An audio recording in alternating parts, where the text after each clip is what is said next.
हमारे चैनल को सब्सक्राइब करें और बेल आइकन दबाएं।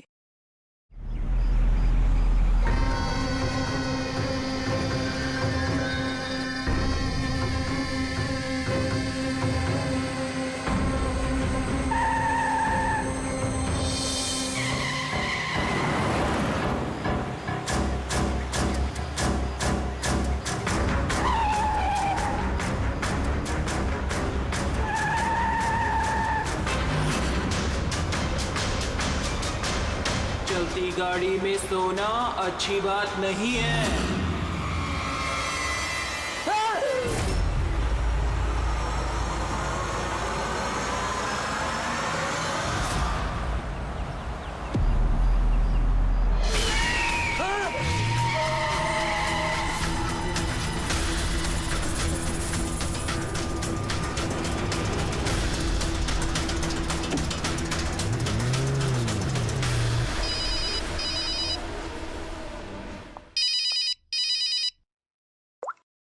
हाँ विनीत।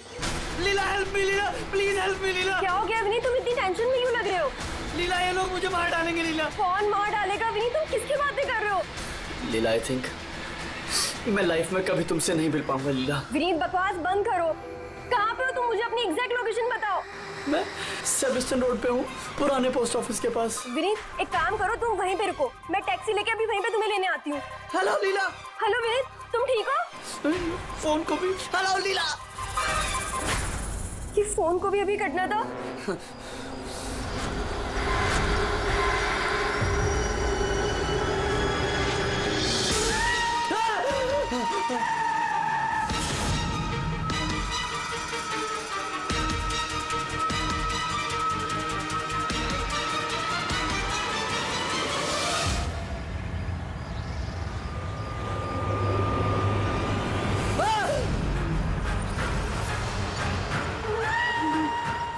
भगवान प्लीज हेल्प मी, मुझे मेरे घर तक पहुंचा दो प्लीज।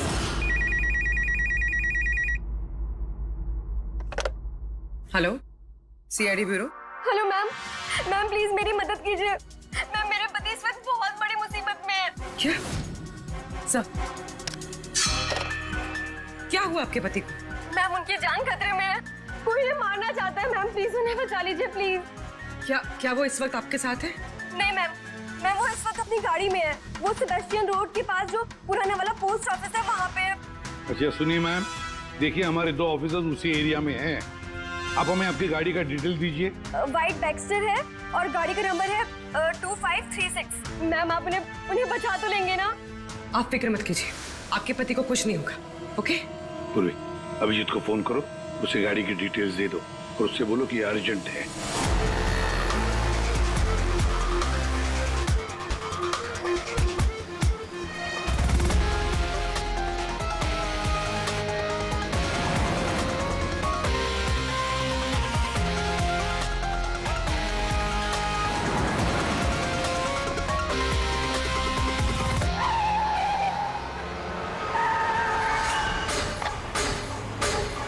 या यही नंबर है। ये गाड़ी ऐसे क्यों चला रहा है? ये तो एक्सीडेंट कर देगा।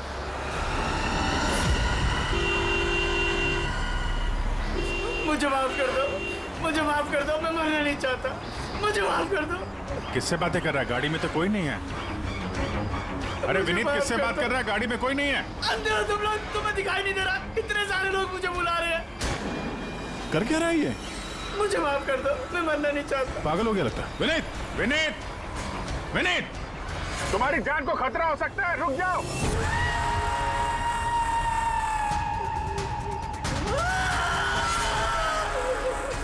अंकल मेरे साथ खेलो ना, बहुत मजा आएगा।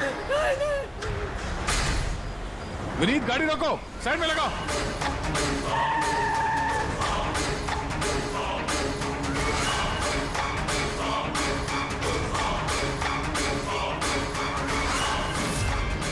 रुक जाओ। विनीत, विनीत,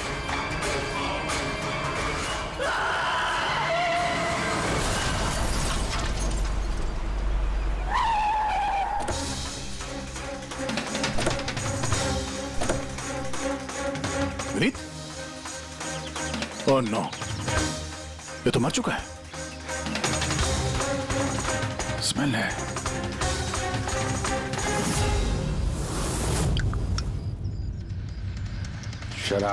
शराब पी के गाड़ी चला रहा था, लेकिन ये गाड़ी में बात कैसे कर रहा था? शराब के नशे में बड़बड़ा रहा होगा। शराब पी के तो यही होता है, एक्सीडेंट। आपने तो मुझसे वादा किया था ना कि विनीत को कुछ नहीं होगा, तो फिर क्या हो गया? देखिए मैडम, अगर उनकी जान को किसी और से खतरा होता तो हम उन्हें जरूर बचा लेते, लेकिन वो तो खुद ही शराब पी के गाड़ी चला रहे थे। आप तो जानती हैं कितना खतरनाक है। नहीं, उनकी जान खुद उनकी वजह से नहीं गई है, बल्कि उन लोगों की वजह से गई है जो इतने दिनों से उन्हें परेशान कर रहे थे। कौन लोग? सुबह शाम सोते जागते हर वक्त वो उन्हें सताते रहते थे। वो इतना ज्यादा परेशान हो गए थे कि उन्होंने अपने बिजनेस पे भी पूरी तरह से ध्यान देना बंद कर दिया था। किन लोगों की बात कर रही हैं आप? जरा साफ साफ बताइए। मैम, विनीत की मौत हमारे सामने हुई थी और उस वक्त कार में उसके अलावा और कोई भी नहीं था, तो उसकी मौत का दोष आप किसी और को कैसे दे सकती हैं? क्योंकि उनका खून हुआ है। मर्डर है ये, मर्डर। मर्डर हुआ है? आप जानती हैं किसने किया ये? आत्माओं ने। भले ही आप लोगों ने वो आत्माएं नहीं देखी होगी, लेकिन विनीत उन्हें साफ साफ देख सकते थे। सीआईडी आत्माओं को नहीं मानती। आप भी मानते सर। अगर आपने वो 2 हफ्ते पहले वाला नजारा देखा होता। लीला उठो, उठो लीला, लीला उठो।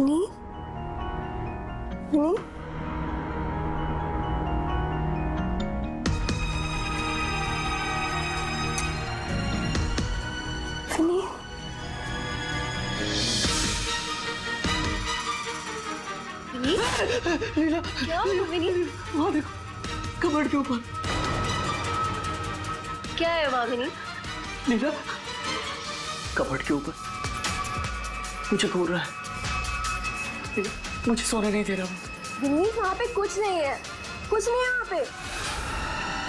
तुमने ना जरूर कोई बुरा सपना देखा है। चलो आगे सो जाओ। मैंने कोई सपना नहीं देखा और वो देखो अभी भी घूर रहा है और तुमको दिख क्यों नहीं रहा यार? विनीत, वहाँ पे कुछ नहीं है। तुम्हारी तबीयत ठीक नहीं है विनीत, तुम आगे सो जाओ। चलो, कुछ नहीं है विनीत, मैंने ना बुरा सपना देखा इसलिए ये सब हो रहा है। सॉरी, मुझे माफ कर दो प्लीज। एक मिनट, ये विनीत किस चीज के लिए माफी मांग रहा था? ये तो मुझे भी नहीं पता सर। विनीत काम क्या करता था? सर, उनकी कंपनी हॉस्पिटल्स में मेडिकल इक्विपमेंट सप्लाई करती थी। आप श्योर है कि वो विनीत का खून आत्मा नहीं किया? सर, मुझे पहले तो नहीं लगता था, क्योंकि ना तो मैंने कभी कोई आत्मा देखी थी और न ही कभी मैंने उनकी आवाज सुनी थी। लेकिन बाद में मुझे विनीत की बातों पे यकीन होने लगा कि वो सच कहता था।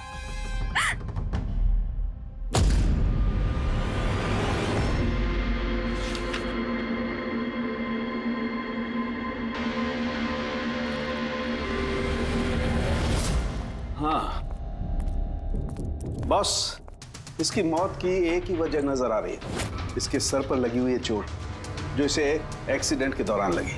पक्का डॉक्टर साहब, कोई और वजह नहीं? अब विसरल सैंपल्स को चेक करना अभी बाकी है, लेकिन प्राइमा फेसी तो यही दिखता है कि मौत की वजह एक्सीडेंट है। तो बॉस, इसके खून में हमें अल्कोहल की बहुत ज्यादा मात्रा मिली, मुझे लगता है उसी की वजह से इसे हेलुसिनेशन होने लगे और इसने टक्कर मार दी। मतलब ये खून का मामला नहीं है।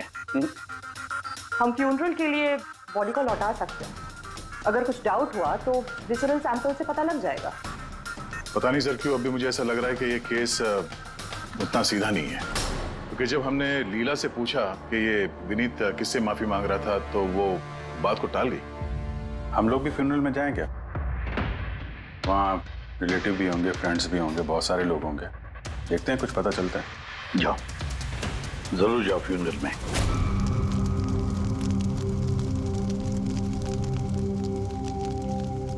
अच्छा हुआ मर गया। ऐसे गलत लोगों के साथ ऐसा ही होना चाहिए। तुमने बिल्कुल ठीक कहा, इसकी मौत इससे बदतर होनी चाहिए थी।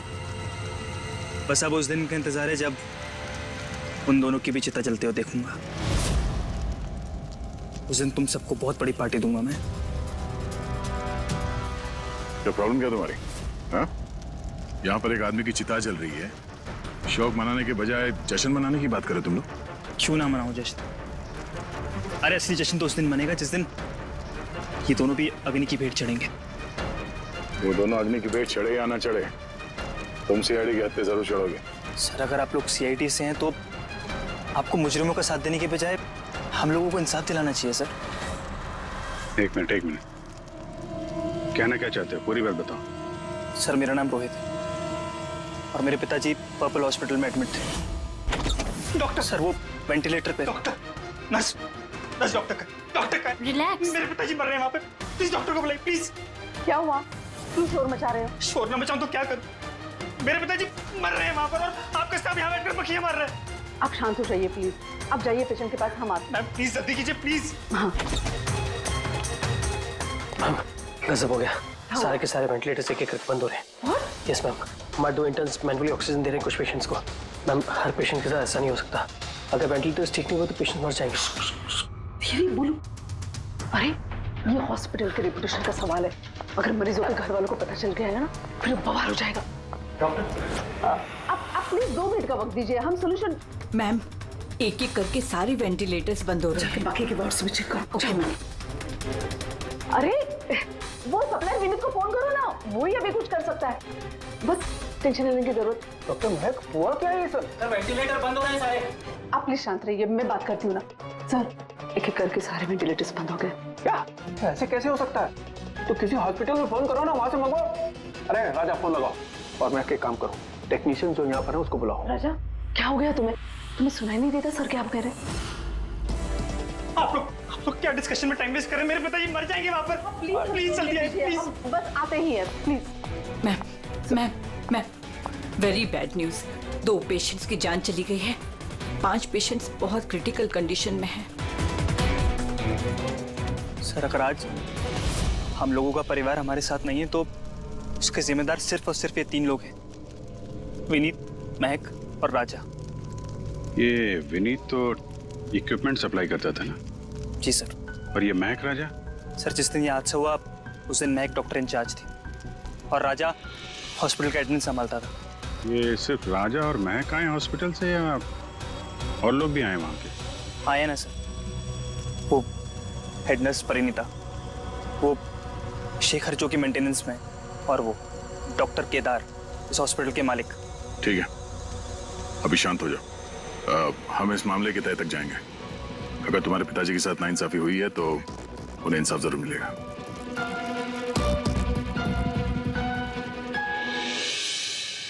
समझ में आया कि ये विनीत माफी क्यों मांग रहा था। मुझे माफ कर दो, मैं मरना नहीं चाहता, मुझे माफ कर दो। और ये भी समझ में आ रहा है कि विनीत की मौत से इतने लोग खुश क्यों हैं। यानी विनीत की मौत का जिम्मेदार कोई भी हो सकता है। अब विनीत के बाद खूनी का अगला निशाना ये महक और राजा हो सकते हैं।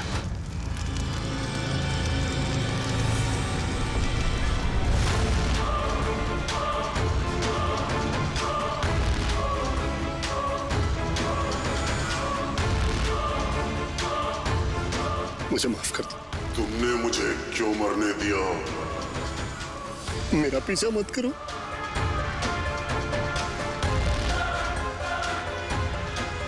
ये बात किससे कर रहा है? मेरा पीछा मत करो। उन्हीं काल्पनिक लोगों से जिससे विनीत बात कर रहा था। शायद ही तुम मुझे बचा सकती थी। क्यों मरने दिया मुझे? तुम भी मरने के लिए तैयार हो जाओ।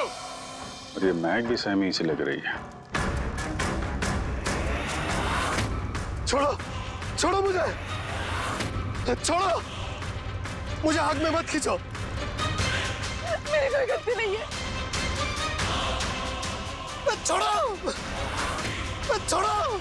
छोड़ो छोड़ो मुझे, छोड़ो छोड़ो, मत खींचो मुझे आग में, छोड़ो। क्या कर रहे हो? इधर आओ। क्या कर रहे हो यार? हैं? मैं बस परेशान हूँ, इसमें आप लोग क्या कर सकते हैं? मुझे खुद ही निपटना होगा अपनी परेशानी से। आप इधर आओ, थोड़ा दूर जाओ इधर से। तो बहुत सारे लोग हैं जो विनीत की मौत की खबर सुनकर खुश हो गए हैं। हाँ सर, और अब वो महक और राजा की मौत की खबर सुनना चाहते हैं। राजा और महक, इनका बर्ताव भी कुछ नॉर्मल नहीं लग रहा था सर, काफी डरे डरे से लग रहे थे, विनीत की तरह। सर, विसरल सैंपल्स की रिपोर्ट आ गई है। ग्रेट। कोई गड़बड़ है? हाँ, एक आम इंसान का खून जितना लाल होता है, विनीत का खून उससे बहुत ज्यादा लाल था। तो अब समझ में आया कि विनीत को आत्माएं क्यों नजर आ रही थी। क्यों सर?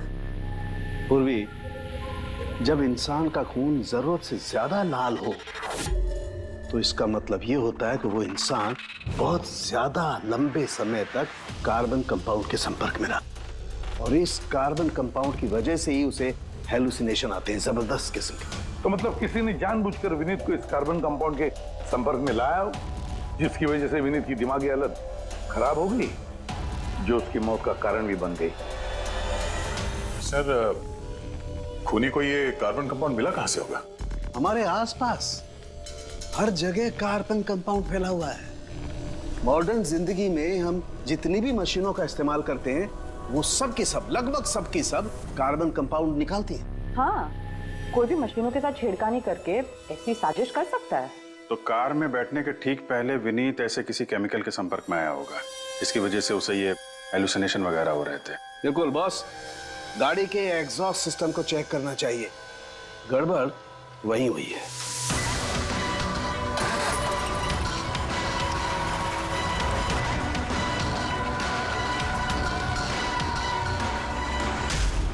सालों के सर तो सही बोले थे सर, इसमें से तो केमिकल भर भर के आ रहा है। एक बात तो पक्की है पंकज, आत्मा कोई नहीं थी। हाँ सर, इसका मतलब अब खूनी के निशाने पे दो लोग हैं, राजा और महक।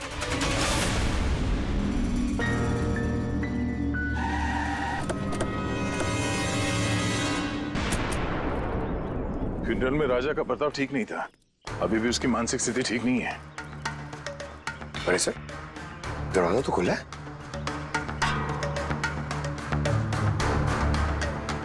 ये खूनी राजा तक पहुंच तो नहीं गया? ये क्या माहौल है? कैंडल्स,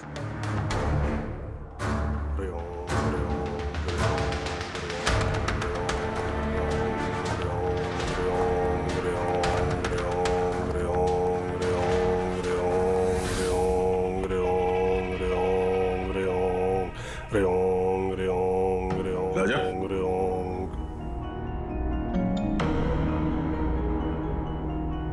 आप ठीक हो? कौन है आप लोग? सीआईडी। विनीत के अंतिम संस्कार में मिले थे हम लोग, तुम आग में कूदने वाले थे, हमने तुम्हें रोका था, भूल गए? अब आप लोगों को मुझे रोकने या बचाने की जरूरत नहीं पड़ेगी। जब तक विनीत का खूनी पकड़ा नहीं जाता, तुम्हारी जान को भी खतरा है। अच्छा, सच बताना, उन 12 मरीजों की मौत क्या तुम्हारी लापरवाही की वजह से गई थी? खबरदार जो मुझ पर ऐसा गंदा और झूठा इल्जाम लगाया था। मैं निर्दोष हूं और कोई नहीं मरा मेरी वजह से। शांत शांत। राजा बड़ी मुश्किल से शांत हुआ है, इसे कुछ समझ दिलाइए। आपकी तारीफ? श्लोक नाम है मेरा। मैं राजा की इस बुरे वक्त से बाहर निकलने में मदद कर रहा हूं। ओह, तो आप साइकियाट्रिस्ट हैं? साइकियाट्रिस्ट नहीं, साइकिक, मीडियम। इस दुनिया और दूसरी दुनिया के बीच एक पुल समझ लो। दूसरी दुनिया? दूसरी कौन सी दुनिया? वही आत्माओं वाली दुनिया।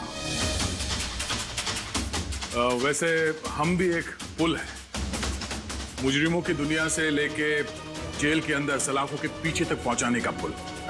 पर सर, आप मुझे सलाखों के पीछे क्यों डालना चाह रहे हैं? मैं तो राजा की आत्माओं से बचाने में मदद कर रहा हूं। राजा को आत्माओं से नहीं, केमिकल पॉइजनिंग से बचाने की जरूरत है। और बंद करो अपना ये ढोंग, समझे? सर, वो कहाँ इशारा करे? उस बूढ़े आदमी की तरफ जो एसी के पास खड़ा हुआ है। किसकी बात कर रहे हैं? मुझे तो कोई भी नहीं दिख रहा।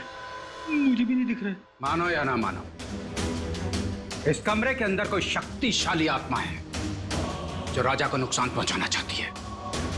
अभी पता चल जाएगा।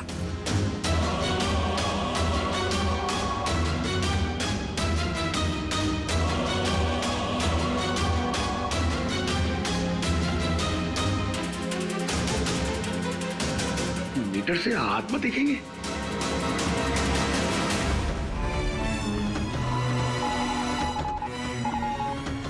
देखा, वो आत्मा एसी के पास ही है। मेरी ईएमएफ मशीन झूठ नहीं बोल सकती।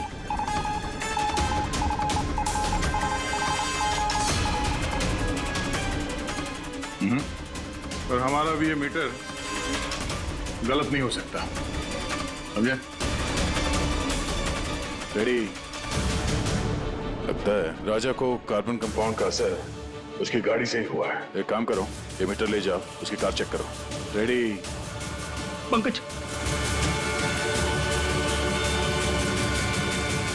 बताओ महक, विनीत के फ्यूनरल पे क्या देखा तुम? मैंने किसी को नहीं देखा, कुछ भी नहीं देखा। झूठ मत बोलो।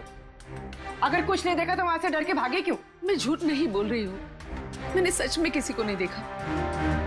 अच्छा, अस्पताल में जो 12 मौतें हुई थी, क्या वो तुम्हारी लापरवाही की वजह से हुई थी?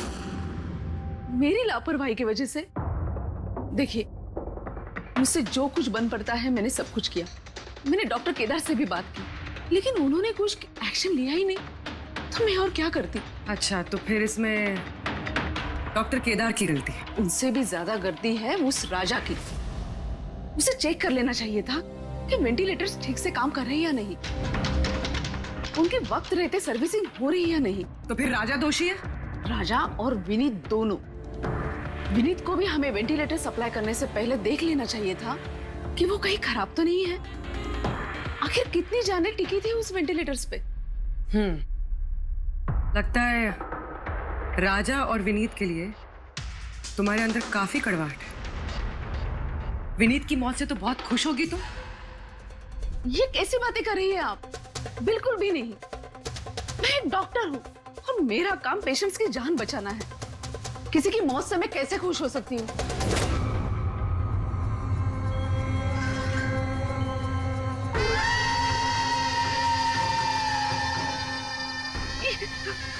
वो आ गया, वो आ गया, वो देखिए। लेकिन यहाँ तो कोई नहीं। पीछे है। यहाँ पर कोई नहीं है। देखो, तुम घबरा मत। जब तक मैं हूं तुम्हें कुछ नहीं होगा। हाँ?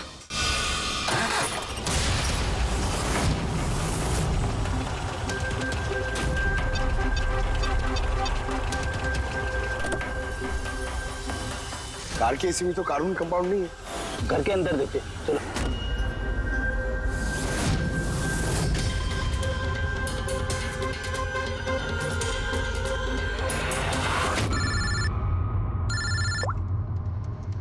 हाँ पूर्वी,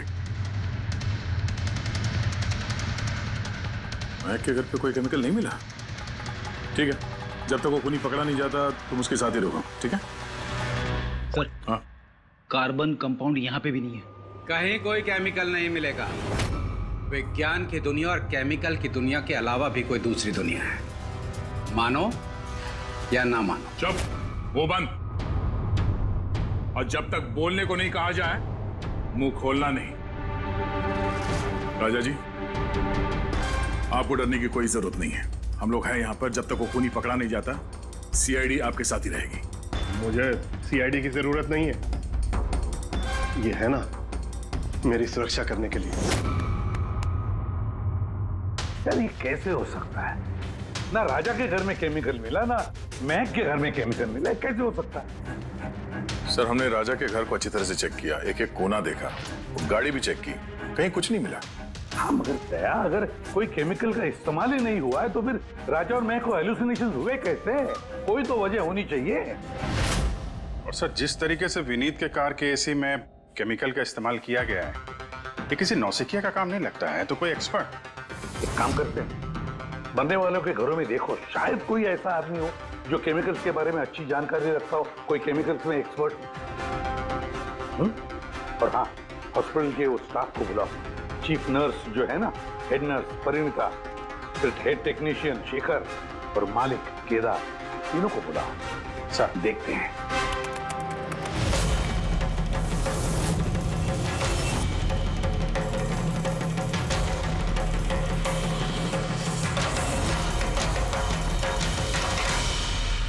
तुम्हारा नाम शेखर है? Yes sir. हॉस्पिटल के हेड मैकेनिक, मेन टेक्नीशियन, मतलब हॉस्पिटल में जब भी किसी मशीनरी में प्रॉब्लम्स आ जाते तो पहले तुम्हें पता चलता है। जी हाँ सर। तो हॉस्पिटल के वेंटिलेटर्स खराब हो गए थे, ये तुम्हें पता नहीं था? सर पहले से पता था। तो फिर किया कुछ नहीं क्यों? बताया क्यों नहीं किसे? हाँ सर इसमें मेरी कोई गलती नहीं है। तो फिर किसकी गलती? सर मैंने महक को पहले से ही बता दिया था वेंटिलेटर्स के बारे में, कि वेंटिलेटर्स में प्रॉब्लम हो रही है और वो कभी भी खराब हो सकते हैं। और ये वेंटिलेटर्स बंद होने से पहले तुमने बताया था? यस सर, 1 वीक पहले। मैम मैंने आपको एक नोटिस भेजा था, वार्ड 3 के वेंटिलेटर्स ठीक तरह से काम नहीं कर रहे हैं। ओह, मैंने वो तुम्हारा लेटर पढ़ लिया था शेखर, तुम टेंशन मत लेना, मैं कुछ करती हूँ। बट मैम मामला थोड़ा अर्जेंट है। हाँ हाँ मुझे पता है। डॉक्टर महक। यस मैम, आपको अकाउंट्स डिपार्टमेंट ने इमीडिएटली बुलाया है। हाँ ओके चलो। Okay ma'am. Don't worry Shekhar, मैं कुछ ना कुछ करूंगी पक्का। बट सर उन्होंने मेरी बात को सीरियसली लिया ही नहीं। हाँ, महक ने वेंटिलेटर्स खराब होने पर पेशेंट्स को बहुत बचाने की कोशिश की, मगर राजा सर इतने घबरा गए कि कुछ कर ही नहीं पाए। शेखर जी, तुम कितना सच बोल रहे हो, कितना झूठ, ये तो हम पता लगा ही लेंगे। सर महक की कोई गलती नहीं है, उसने मुझे वेंटिलेटर्स खराब होने के बारे में पहले ही बता दिया था। लेकिन आपने क्या किया? सर मैंने हॉस्पिटल के एडमिन हेड को बता दिया था, राजा को, क्योंकि हॉस्पिटल के जितने भी ये मशीनरी है उनकी देखरेख की जिम्मेदारी एडमिन हेड की होती है सर। तो आपने एडमिनिस्ट्रेटिव हेड राजा को बता दिया और आपकी जिम्मेदारी खत्म हो गई। आप मालिक है ना इस हॉस्पिटल के, तो जिम्मेदारी खत्म कैसे होती है आपकी? सर मैंने अपनी जिम्मेदारी निभाई, तभी तो मैं खुद गया राजा के केबिन में। राजा। जी सर। ये सब क्या कर रहे हो? अरे ये सब जरूरी नहीं है, इतने सारे मरीजों की सांसें वेंटिलेटर के भरोसे चल रही हैं, तुम यहाँ बैठे हो, अरे कुछ करो ना। जी सर, मैं अभी सप्लायर से बात करके वेंटिलेटर बदलवा देता हूँ। प्लीज प्लीज जल्दी करो। जी सर मुझे समझ में नहीं आ रहा कि उन्होंने वेंटिलेटर्स बदलवाए क्यों नहीं। मैं हैरान हूँ सर, कोई भी केदार जी पे उंगली उठा नहीं रहा है। हर कोई राजा, विनीत और महक के पीछे पड़ा हुआ है। वही तो, हॉस्पिटल के मालिक है ना केदार जी, तो पूरी की पूरी जिम्मेदारी भी केदार जी तुम्हारी है। लेकिन सर अब मैं खुद जाके तो रिपेयर नहीं कर सकता ना वेंटिलेटर्स। सर मेरा काम है कि कंसर्न डिपार्टमेंट को इन्फॉर्म करना, और सर वो मैंने कर दिया, बल्कि मैंने विनीत से खुद बात करी।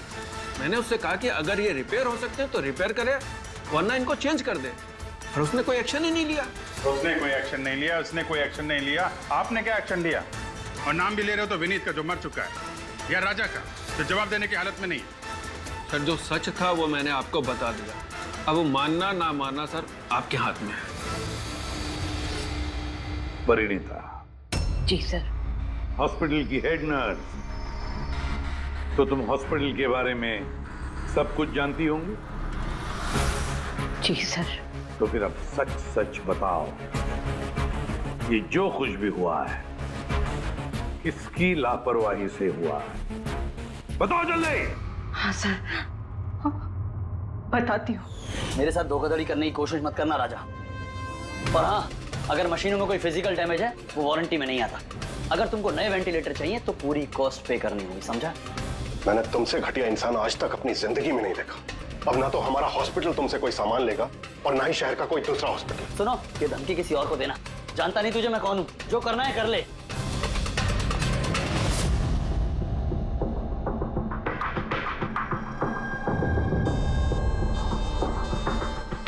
जो कुछ भी हुआ है इस राजा और विनीत के झगड़े की वजह से हुआ है। दोनों के झगड़े की वजह से सर इतने लोगों की जान चली गई। राजा को नए वेंटिलेटर का इंतजाम तुरंत करना चाहिए था। सर इन मरीजों के परिवार वालों में से 3 लोग ऐसे हैं जिन्होंने केमिकल इंजीनियरिंग की है। अच्छा 3 लोग? तो फिर उनकी कुंडली निकालो, देखते हैं।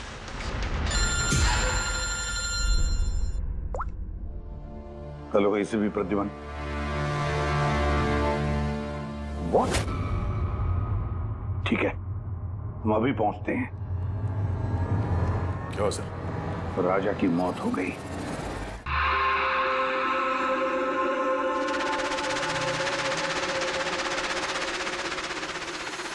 दया, मौत तो इसकी सर पे चोट लगने की वजह से हुई। लगता है छत से कूद गया ये। जरूर हेलुसिनेशंस इतने भारी पड़ गए होंगे कि तिल मिलाकर राजा ने ऊपर से छलांग लगा दी। और तुम ख्याल रखने वाले थे ना इसका? ये ख्याल रखा तुमने? हाँ? सर राजा तो एकदम शांत तरीके से सो गया था। मुझे क्या पता था कि अचानक उठ जाएगा और खुदकुशी कर लेगा। जिस वक्त ये सब हुआ तुम कहाँ थे? हाँ? सर मैं दूसरे कमरे में सो रहा था, तभी मुझे राजा के जोर जोर से चीखने की आवाज सुनाई दी। मुझे इन आत्माओं को नहीं झेलना, मुझे इसे निजात चाहिए, आजादी चाहिए। और जब तक मैं इसके पास पहुंचता ये छत से कूद गया साहब। वाह क्या बात है, राजा को अकेले छोड़कर तुम घोड़े बेच के सो रहे थे? हाँ? मैंने तो कमर कस ली थी कि नहीं सोऊंगा, पर न जाने कैसे नींद आ गई। जरूर मुझे उन आत्माओं ने सुला दिया होगा। आप ये देखिए सर, मीटर की रीडिंग भी कितनी बढ़ गई है। मुझे मेरी तबीयत भी कुछ कमजोर लग रही है सर। अगर दोबारा ये मीटर दिखा दिया ना मुझे तो याद रख। एक मिनट दया, 1 मिनट भाई, जरा मीटर देना मुझे। ये लीजिए।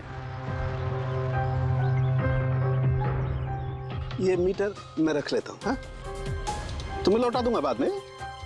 जी सर, पर दे दीजिएगा। हाँ जरूर दे दूंगा। अभी एक काम करो, अभी तुम घर जाके थोड़ा आराम करो। थक गए हो ना, बहुत कमजोरी होगी तुम्हें। हाँ?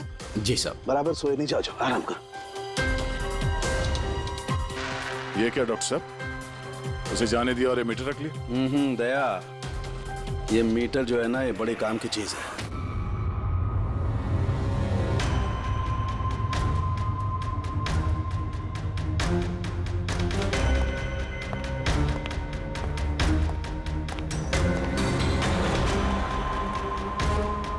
इस रूम में चेक करता हूं।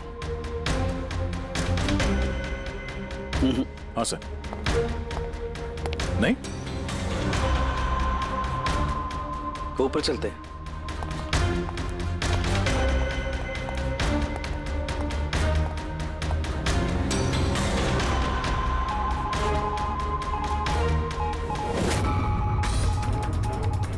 ये सलून सर आराम से, ये नीडल तो जंगली घोड़े की तरह भाग रहा है।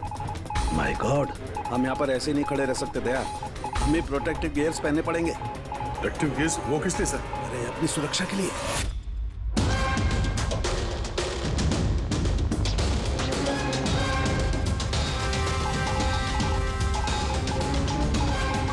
ये देखो, सबसे ज्यादा मीटर रीडिंग यहीं पर है, इस एसी के नीचे। मतलब सर वो पंकज, खबरदार जो आत्मा का नाम भी लिया तो। सर ये मीटर किस तरफ इशारा कर रहा है? बताता हूँ। बाहर चलो।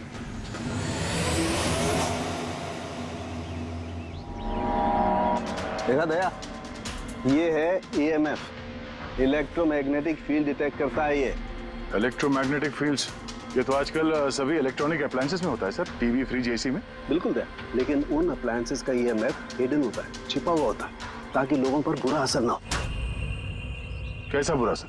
इसकी वजह से लोगों को नौशिया हो सकता है, जी घबरा सकता है, बेचैनी हो सकती है, और अगर ज्यादा देर तक संपर्क में रहे तो हेलुसिनेशन होना भी कोई बड़ी बात नहीं है। ओह, मतलब राजा को ये हेलुसिनेशन किसी केमिकल की वजह से नहीं हुआ है, अपने घर के इलेक्ट्रॉनिक अप्लायंसेस की वजह से हुआ है, क्योंकि उसका वो EMF ढका हुआ नहीं था। बिल्कुल।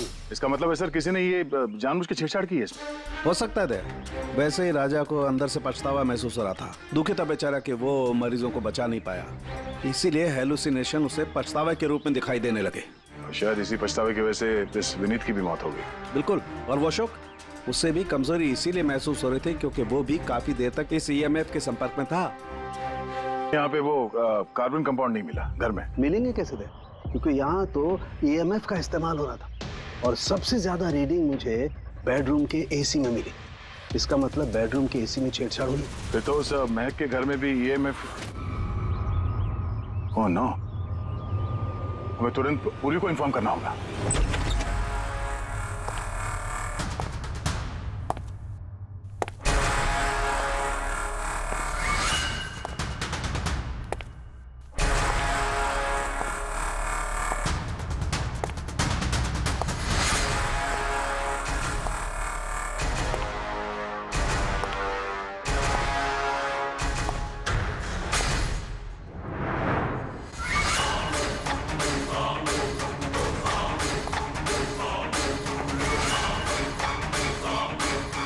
जान लेकर चैन नहीं पड़ा तुम्हें, जो फिर से मुझे मारने आई हो।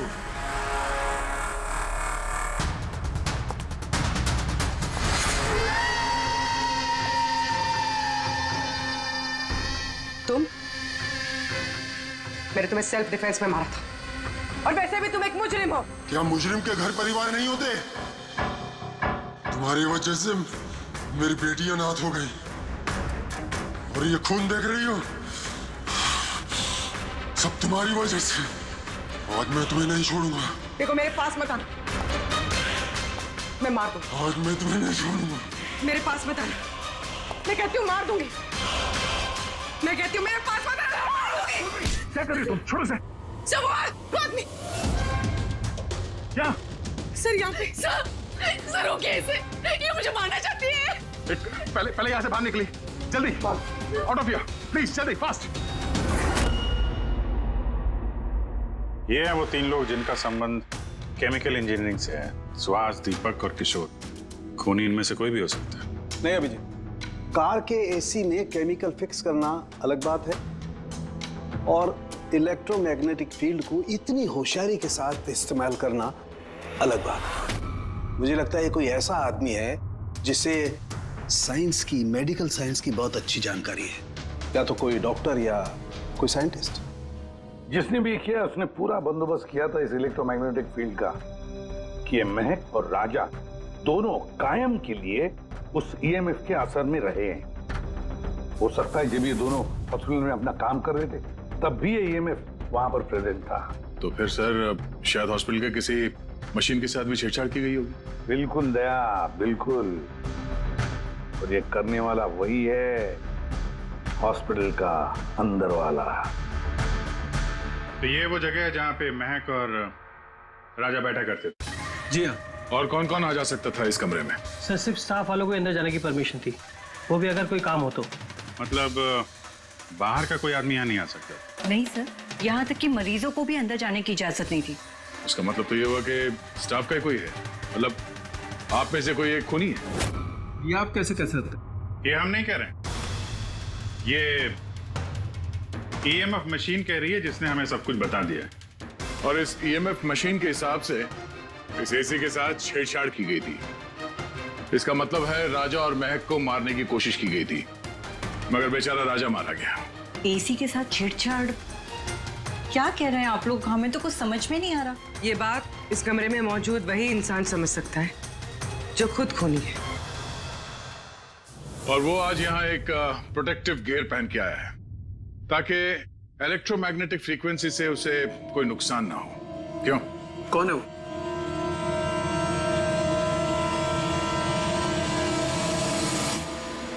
यहाँ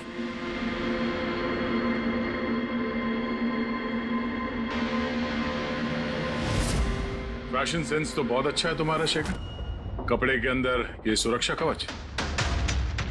तुम्हारे सारे पत्ते खुल चुके हैं शेखर। हमने तुम्हारे बारे में सब कुछ पता लगा लिया है। तुम ही यहाँ पे सिर्फ ऐसे टेक्नीशियन हो जो एसी के साथ छेड़छाड़ कर सकते हैं। अब जल्दी बताओ क्यों किया तुमने ऐसा? हाँ, मैंने किया ये सब। और क्या गलत किया अगर मैंने महक, विनीत और राजा पे इल्जाम लगाया तो? इन लोगों की वजह से 12 मरीजों की मौत हुई जो मुझसे देखा नहीं गया। और मैंने सोचा कि इन लोगों को भी वैसी ही मौत मिलनी चाहिए जैसे उन 12 मरीजों को मिली। इसलिए मैंने ईएमएफ और कार्बन कंपाउंड के जहर का इस्तेमाल किया ताकि इन लोगों को ऐसी मौत दे सकूं। मौत नहीं, एक भयानक मौत। और ये मेरा इंसाफ था। इंसाफ करने का हक सिर्फ कानून को है, किसी और को नहीं, समझे? तुम जानते थे उस केमिकल के इस्तेमाल से उन लोगों को हैलुसिनेशन होगा।